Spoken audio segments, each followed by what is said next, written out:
पर बड़ी खबर जो आती हुई है और हमने बताया भी था, स्क्रैपेज पॉलिसी इन पार्ट आ गई है, टोटल नहीं आई है बट एटलीस्ट सरकारी व्हीकल्स के लिए आ गई है और कंपनीज को कोई इंसेंटिव नहीं देना पड़ेगा।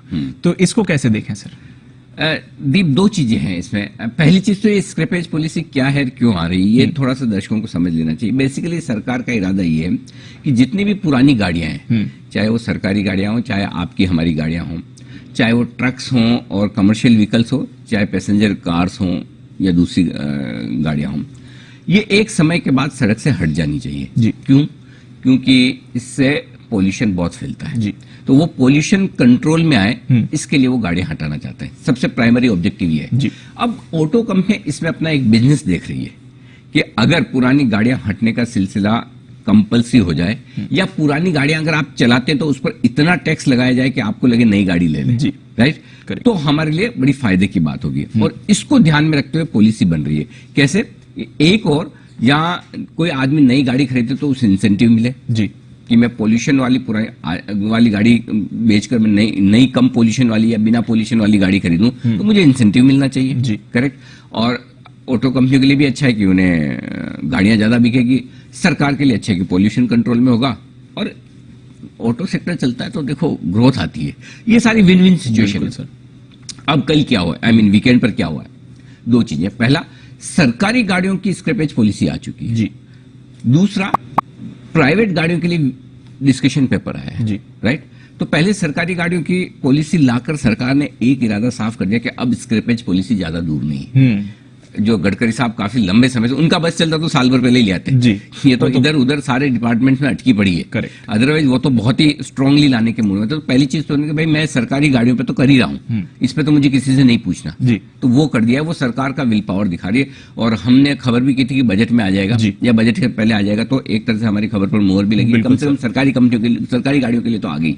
अब बजट में आने की संभावना बन भी सकती है, या अब चूंकि संकेत दे दिया, डिस्कशन पेपर है, तो हो सकता है बजट के बाद सरकार लाए।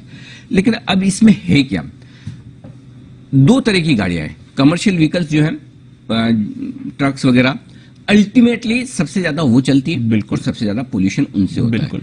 अगर ये डिस्कशन पेपर लागू किया जाए तो मुझे नहीं लगता कि बहुत इंसेंटिव है कंपनियों के लिए। ये पॉलिसी नेगेटिव है। क्यों?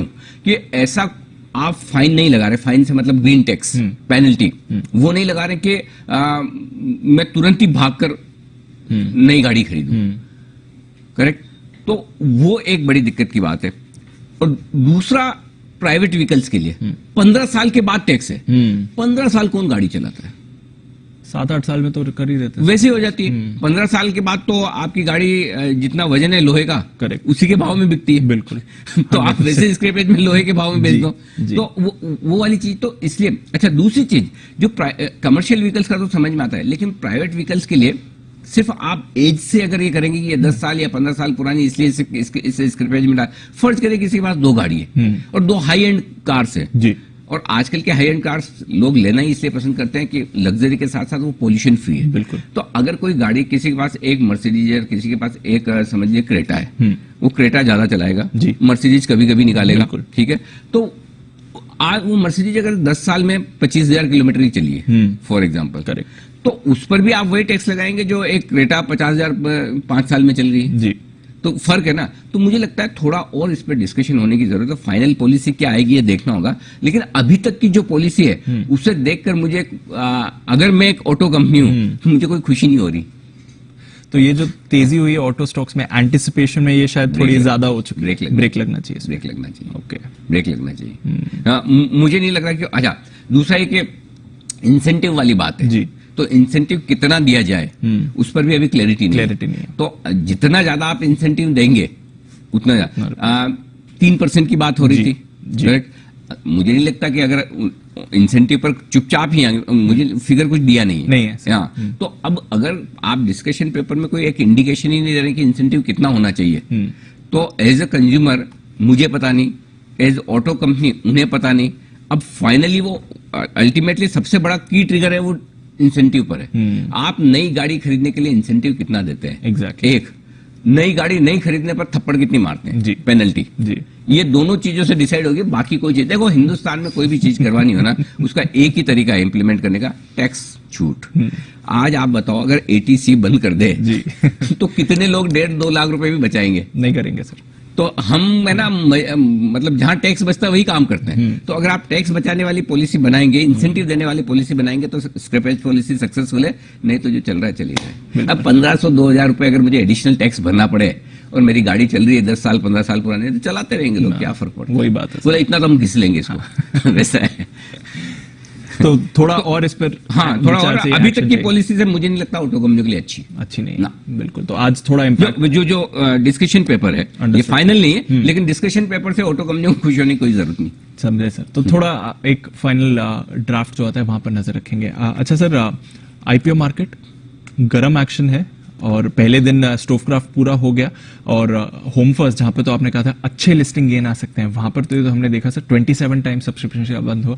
क्या करना चाहिए? जो मार्केट मूड माहौल बिगड़ रहा है, अभी भी 2 दिन बाकी है स्टोवक्राफ्ट के लिए, कुछ रिवाइज करें व्यू या क्या करें? देखिए दीप, इसमें बहुत क्लियर कट है। मैंने सिर्फ आईपीओ मार्केट की गर्मी है, मार्केट का मूड माहौल है, इसलिए आपको हाई रिस्क एपेटाइट वाले एग्रेसिव इन्वेस्टर दोनों ही साथ में लगाया है।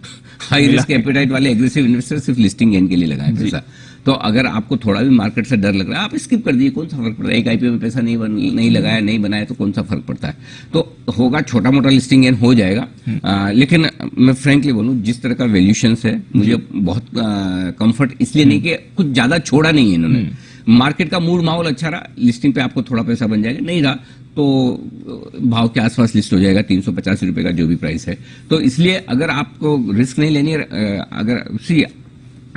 अगर आपको लगता है एक छूट गया तो कोई फर्क नहीं पड़ता, छोड़ भी सकते हैं, कोई इशू नहीं। ठीक है सर, समझ। बाकी अगर आपकी रिस्क लेने की ताकत है तो सिर्फ लिस्टिंग गेन के लिए, सिर्फ लिस्टिंग गेन। हाँ, मतलब वो पहले दिन थैंक यू वेरी मच। समझ गए सर, ठीक है।